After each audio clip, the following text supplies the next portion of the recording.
Welcome to competitive cracker. ഞാൻ അഞ്ജലി കൃഷ്ണൻ. അപ്പോ നമ്മൾ ഇന്ന് പ്രീ പ്രൈമറി, എല്ലാവർക്കും അറിയാം പ്രീ പ്രൈമറിയുടെ ഡേറ്റ് കഴിഞ്ഞു അല്ലെ, അപേക്ഷിക്കാനുള്ള ഡേറ്റ് കഴിഞ്ഞു. ജനുവരി 31 ലാസ്റ്റ് ഡേറ്റ് എന്ന് പറഞ്ഞ്. അപ്പോ എല്ലാവരും മിക്കവാറും തന്നെ എല്ലാവരും അപേക്ഷിച്ചിട്ടുണ്ടാകും. ഇനി അതുപോലെ തന്നെ ആ ഒരു പ്രീ പ്രൈമറിയുടെ എക്സാം ഏകദേശം ഒരു ഓഗസ്റ്റ് മാസം ഒക്കെ ആകുമ്പോഴത്തേനും വരും.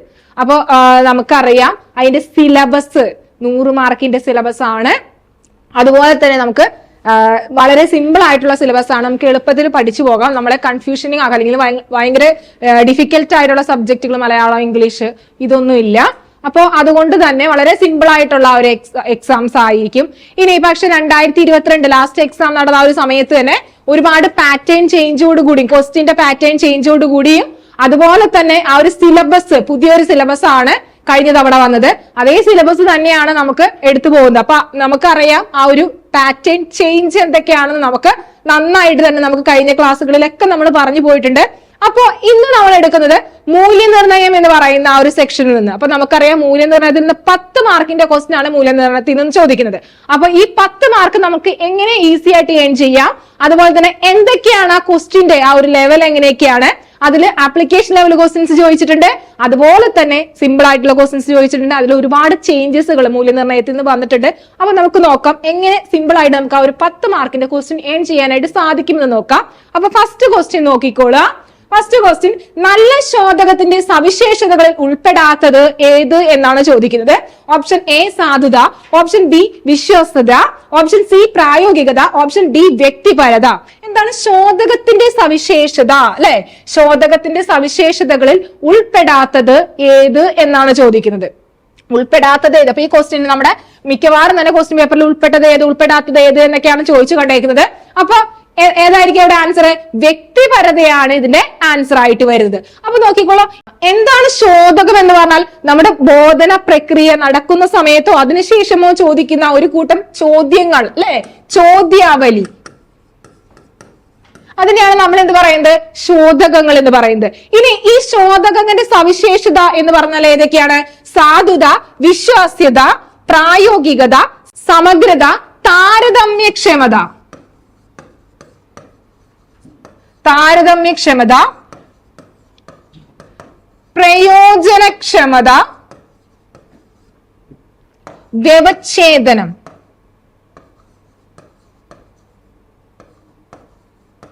വ്യവച്ഛേദനക്ഷമത, വസ്തുനിഷ്ഠത. വസ്തുനിഷ്ഠത ഇതെല്ലാം എന്താണ്? നമ്മുടെ ശോധകത്തിന്റെ സവിശേഷതയിൽ പെടുന്നതാണ്. ഏറ്റവും ഇമ്പോർട്ടന്റ് ആയിട്ടുള്ള ഏരിയ ആണ്. അപ്പൊ ഓർത്തു വയ്ക്കുക, ശോധകം എന്ന് പറഞ്ഞാൽ എന്താണ്? നമ്മുടെ ബോധന പ്രക്രിയ നടക്കുന്ന സമയത്തോ അതിനുശേഷമോ നടക്കുന്ന ഒരു കൂട്ടം ചോദ്യങ്ങൾ അല്ലെ, ചോദ്യാവലി. അതിനെയാണ് നമ്മൾ എന്ത് പറയുന്നത്? ശോധകങ്ങൾ എന്ന് പറയുന്നത്. ഇനി എന്താണ് ശോധകങ്ങളുടെ സവിശേഷത എന്ന് പറഞ്ഞാൽ? സാധുത, വിശ്വസ്യത, പ്രായോഗികത, സമഗ്രത, വസ്തുനിഷ്ഠത, താരതമ്യക്ഷമത, പ്രയോജനക്ഷമത, വ്യവച്ഛേദനക്ഷമത. ഇതെല്ലാം എന്താണ്? നമ്മുടെ സവിശേഷതകൾ, ശോധകത്തിന്റെ സവിശേഷതകളായിട്ട് വരുന്നതാണ്. ഒരു മാർക്കിന്റെ ക്വസ്റ്റ്യൻ ഇമ്പോർട്ടന്റ് ആയിട്ട് ചോദിക്കുന്നതാണ്. അതെല്ലാവരും നോട്ട് ചെയ്ത് വെക്കാം. ഇനി നെക്സ്റ്റ് നോക്കിക്കേ, പ്രീ സ്കൂൾ ഫീഡ്ബാക്കുമായി പൊരുത്തപ്പെടാത്ത പ്രസ്താവന കണ്ടെത്തുക. ഓർക്കുക, പ്രീ സ്കൂൾ ആണ്. പ്രീ സ്കൂൾ ഫീഡ്ബാക്കുമായി പൊരുത്തപ്പെടാത്ത പ്രസ്താവന ഏത് എന്നാണ് ചോദിക്കുന്നത്. നോക്കിക്കോളൂ, ഓപ്ഷൻ എ കൃത്യമായ സൂചനകൾ നൽകൽ, മാതൃകകളുടെ അവതരണം, ടീച്ചർ പ്രവർത്തനം ചെയ്തു കാണിക്കൽ, ഓപ്ഷൻ ഡി മറ്റു കുട്ടികളുമായി താരതമ്യം ചെയ്യൽ. അല്ലെ, പ്രീ സ്കൂൾ ആണ്. 3 മുതൽ 6 വയസ്സ് വരെയുള്ള ഒരു കാലഘട്ടം അല്ലെ, അതാണ് പ്രീ സ്കൂൾ കാലഘട്ടം എന്ന് പറയുന്നത്. അവിടെ എന്തൊക്കെ നടക്കും? ഫീഡ്ബാക്കുമായി ബന്ധപ്പെട്ട് പൊരുത്തപ്പെടുന്നത് ഏതൊക്കെയാണ്? കൃത്യമായ സൂചനകൾ നൽകൽ അല്ലെ, സൂചന നൽകണം അല്ലെ, കുട്ടികൾക്ക് സൂചനകൾ നൽകണം ബോധന പ്രവർത്തനത്തെ. ഇനി അതുപോലെ തന്നെ മാതൃകകളുടെ അവതരണം, കറക്റ്റ് ആയിട്ടുള്ള ആ ഒരു മോഡൽസിലൂടെ എന്ത് ചെയ്യണം? കുട്ടികളിൽ ആ ഒരു രീതിയിലൂടെ വേണം എന്താണ് ആ കുട്ടികളെ മോൾഡ് ചെയ്തെടുക്കാൻ. ഇനി ടീച്ചർ പ്രവർത്തനം ചെയ്തു കാണിക്കൽ അല്ലെ, ആസ് എ ടീച്ചർ എന്ന നിലയിൽ എന്താണ്? പ്രവർത്തനം ചെയ്തു കാണിക്കൽ. ഇനി അതുപോലെ തന്നെ താരതമ്യം വരുമോ? ഇല്ല അല്ലെ, മറ്റു കുട്ടികളുമായി താരതമ്യം ചെയ്യൽ എന്താണ്? തെറ്റായ ഒരു പ്രവണതയാണ്. അപ്പൊ അതുകൊണ്ട് ഫീഡ്ബാക്കുമായി പൊരുത്തപ്പെടാത്ത പ്രസ്താവന എന്ന് പറയുന്നത് ഏതാണ്? മറ്റു കുട്ടികളുമായി താരതമ്യം ചെയ്യലാണ്. അത് ഓർത്തു വെക്കാം. ഇനി നെക്സ്റ്റ് നോക്കിക്കോളാം, കുട്ടികളുടെ ശാരീരികവും മാനസികവും സാമൂഹികവും പഠനപരവുമായ ഘടകങ്ങളെ വിലയിരുത്തി രേഖപ്പെടുത്തുന്നതാണ്.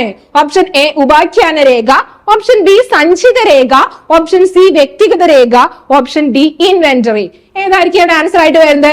സഞ്ചിത രേഖ, ക്യുമുലേറ്റീവ് റെക്കോർഡ്സ്. Cumulative records. എന്താണ് ക്യുമുലേറ്റീവ് റെക്കോർഡ്സ് എന്ന് പറഞ്ഞാൽ? കുട്ടികളുടെ ശാരീരികവും മാനസികവും സാമൂഹികവുമായിട്ടുള്ള പഠനാനുഭവങ്ങൾ അല്ലെ വിലയിരുത്തി രേഖപ്പെടുത്തി വെക്കുന്നതാണ് ക്യുമുലേറ്റീവ് റെക്കോർഡ്സ് എന്ന് പറയുന്നത്. അതുപോലെ തന്നെ കുട്ടികളുടെ സമഗ്രമായ രേഖയാണ് എന്ത്? നമ്മുടെ ക്യുമുലേറ്റീവ് റെക്കോർഡ്സ്, സഞ്ചിത രേഖ എന്ന് പറഞ്ഞാൽ. ഇനി ഇവിടെ സഞ്ചിത രേഖയിൽ എന്തൊക്കെ വരും? ആ കുട്ടിയുടെ വൈജ്ഞാനികപരമായിട്ടുള്ളതും അതുപോലെ തന്നെ കുടുംബപരമായിട്ടുള്ളതും ഇനി ആ കുട്ടിയുടെ കഴിവുകൾ കായിക മേഖലയിൽ, കലാകായിക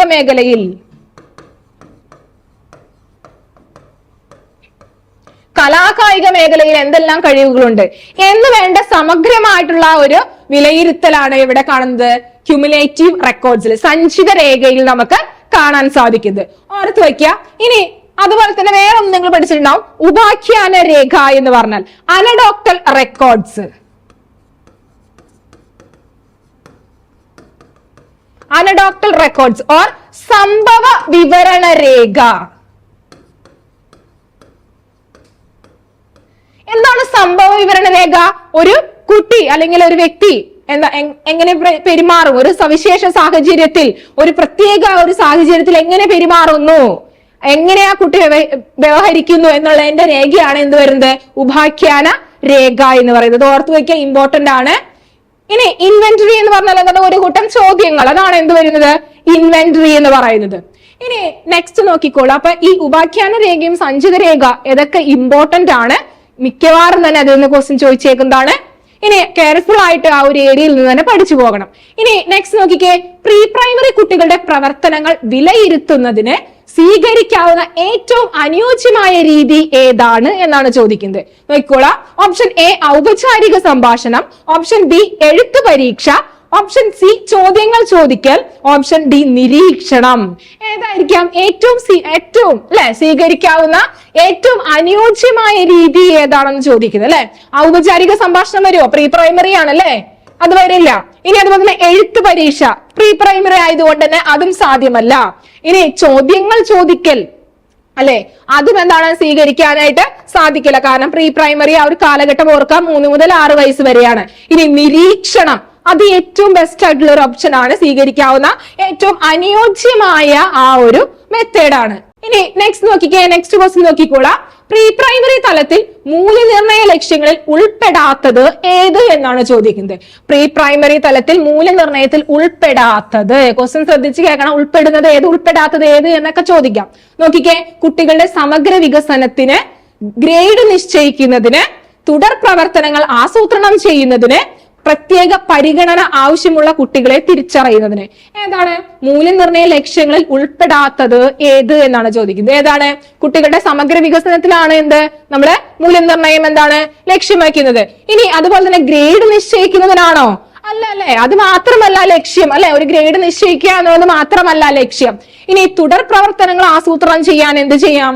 നമുക്ക് മൂല്യനിർണയത്തിന്റെ ഒരു പ്രധാനപ്പെട്ട ഒരു ലക്ഷ്യമായിട്ട് കണക്കാക്കാനായിട്ട് സാധിക്കും. ഇനി പ്രത്യേക പരിഗണന ആവശ്യമുള്ള കുട്ടികളെ തിരിച്ചറിയാനായിട്ട് സാധിക്കും അല്ലെ, ആ ഒരു മൂല്യനിർണയത്തിലൂടെ സാധിക്കും. അപ്പൊ എവിടെയാണ്, എന്താണ് ആൻസർ? ഗ്രേഡ് നിശ്ചയിക്കുന്നതിനാണ് എന്നാണ് കറക്റ്റ് ആൻസർ ആയിട്ട് വരുന്നത്. അത് ഓർത്ത് വെക്കുക. ഇനി നെക്സ്റ്റ് നോക്കിക്കോളാം. പ്രീ പ്രൈമറി കുട്ടികളുടെ പ്രവർത്തനങ്ങൾ വിലയിരുത്തുന്നതിന് സ്വീകരിക്കാവുന്ന ഏറ്റവും അനുയോജ്യമായ രീതി ഏതാണ് എന്നാണ് ചോദിക്കുന്നത്. ഓപ്ഷൻ എ ഔപചാരിക സംഭാഷണം, ഓപ്ഷൻ ബി എഴുത്തു പരീക്ഷ, ഓപ്ഷൻ സി ചോദ്യങ്ങൾ ചോദിക്കൽ, ഓപ്ഷൻ ഡി നിരീക്ഷണം. പ്രീ പ്രൈമറി ആണ്, അത് എപ്പോഴും ഓർക്കണം, 3 മുതൽ 6 വയസ്സ് വരെ അല്ലെ. അപ്പൊ അവിടെ ഏതാണ് ഏറ്റവും അനുയോജ്യമായ രീതി? ഏതാണ്? ഔപചാരിക സംഭാഷണം വരുമോ? ഇല്ല അല്ലെ, ചെറിയ കുട്ടികളാണ്. ഇനി അതുപോലെ തന്നെ എഴുത്തു പരീക്ഷ, അതും എന്താണ് ആപ്ലിക്കബിൾ അല്ല. ചോദ്യങ്ങൾ ചോദിക്കൽ, അതും എന്താണ് ആപ്ലിക്കബിൾ അല്ല. ഇനി ഏതായിരിക്കും? നിരീക്ഷണമാണ് ഇവിടെ കറക്റ്റ് ആൻസർ ആയിട്ട് വരുന്നത്. ഓർക്കുക, ഏറ്റവും അനുയോജ്യമായ രീതി ഏതാണ്? നിരീക്ഷണമാണ്. ഇനി നെക്സ്റ്റ് നോക്കിക്കോളാം. പ്രീ പ്രൈമറി തലത്തിൽ മൂല്യനിർണയ ലക്ഷ്യങ്ങളിൽ ഉൾപ്പെടാത്തത് ഏതാണ്? ഓപ്ഷൻ എ കുട്ടികളുടെ സമഗ്ര വികസനത്തിന് ഗ്രേഡ് നിശ്ചയിക്കുന്നതിന്, തുടർ പ്രവർത്തനങ്ങൾ ആസൂത്രണം ചെയ്യുന്നതിന്, പ്രത്യേക പരിഗണന ആവശ്യമുള്ള കുട്ടികളെ തിരിച്ചറിയുന്നതിന്. ഏതാണ് ഇവിടെ ക്വസ്റ്റ്യൻ നോക്കിക്കേ. പ്രീ പ്രൈമറി തലത്തിൽ മൂല്യനിർണ്ണയ ലക്ഷ്യങ്ങളിൽ ഉൾപ്പെടാത്തത് ഏത് എന്നാണ് ചോദിക്കുന്നത്.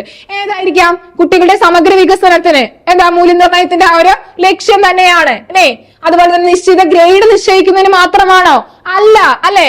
ഇനി പിന്നെ മൂന്നാമത് തുടർ പ്രവർത്തനങ്ങൾ ആസൂത്രണം ചെയ്യുന്നതിന് ആണ് അല്ലെ. തുടർ പ്രവർത്തനങ്ങൾ ആസൂത്രണം ചെയ്യുന്നതിനാണ് എന്ത് മൂല്യനിർണ്ണയങ്ങൾ ഉപയോഗിക്കുന്നത്. നെക്സ്റ്റ് എന്താണ്? പ്രത്യേക പരിഗണന ആവശ്യമുള്ള കുട്ടികളെ തിരിച്ചറിയുന്നതിന്. അതും എന്താണ്? മൂല്യനിർണ്ണയത്തിന്റെ ലക്ഷ്യങ്ങളിൽ വരുന്നതാണ്.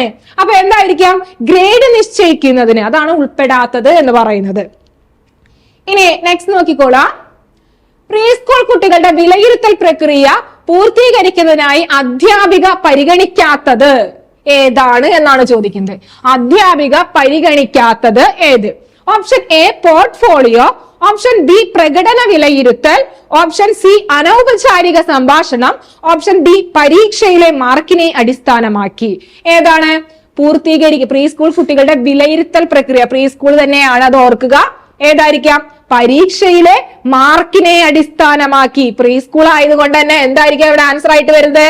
പരീക്ഷയിലെ മാർക്കിനെ അടിസ്ഥാനമാക്കി. ഇനി നെക്സ്റ്റ് ക്വസ്റ്റ്യൻ നോക്കിക്കോളാം. കുട്ടികളുടെ പ്രശ്നങ്ങളെ പറ്റി പഠിക്കുന്നതിന് ധാരാളം മനഃശാസ്ത്ര പഠന രീതികൾ നിലവിലുണ്ട്.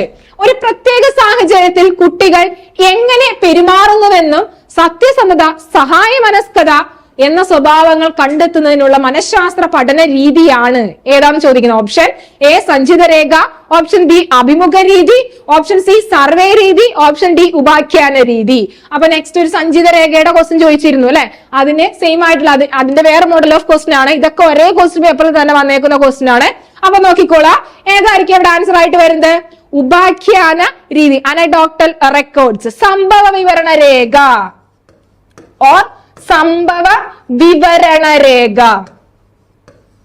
അത് ഓർത്ത് വയ്ക്കുക. പേരുകൾ ഏതൊക്കെയാണ്? ആ പേരുകളൊക്കെ പഠിച്ചു വെക്കണം. ഒരെണ്ണത്തിന് ഒന്ന് തന്നെ ആയിരിക്കില്ല പേര്, പല പല പേരുകൾ ഉണ്ടാകും. അതെല്ലാം പഠിച്ചു വെക്കാം. അപ്പൊ ഇവിടെ നോക്കിക്കേ, ഇതൊരു മൂല്യനിർണ്ണയമാണ്, അതുപോലെ തന്നെ മനഃശാസ്ത്ര പഠന രീതികളുമാണ്, അത് ഓർക്കണം. ഇനി കുട്ടി ഒരു പ്രത്യേക സാഹചര്യത്തിൽ ആ ഒരു കുട്ടി എങ്ങനെ പെരുമാറുന്നു അല്ലെ, പ്രത്യേക സാഹചര്യത്തിൽ ആ കുട്ടി എങ്ങനെ പെരുമാറുന്നു, അതുപോലെ തന്നെ ആ കുട്ടിയുടെ സത്യസന്ധത, സഹായ മനസ്കത എന്നീ സ്വഭാവങ്ങളൊക്കെ കണ്ടെത്തുന്നതിനുള്ള മനഃശാസ്ത്ര പഠന രീതിയാണ് എന്ത്? ഉപാഖ്യാന രീതി ഓർ സംഭവ വിവരണ രേഖ എന്ന് പറയുന്നത്. ഓർത്ത് വെക്കുക. ഇനി സഞ്ചിത രേഖ എന്ന് പറഞ്ഞാൽ സമഗ്രമായിട്ടുള്ള ആ കുട്ടികളുടെ ആ ഒരു രേഖയാണ് എന്ന് ഓർത്ത് വെക്കാം. ഇനി നെക്സ്റ്റ് നോക്കിക്കോളാം. അപ്പൊ നമ്മൾ ഇത്ര നേരം പറഞ്ഞുകൊണ്ടിരുന്നത് പ്രീ പ്രൈമറിയുടെ പ്രീവിയസ് ഇയർ ക്വസ്റ്റ്യൻസുകളാണ്. അതിൽ മൂല്യനിർണ്ണയത്തിൽ നമുക്ക് 10 മാർക്ക് എങ്ങനെ എളുപ്പത്തിൽ നേടാം എന്നുള്ളതാണ്.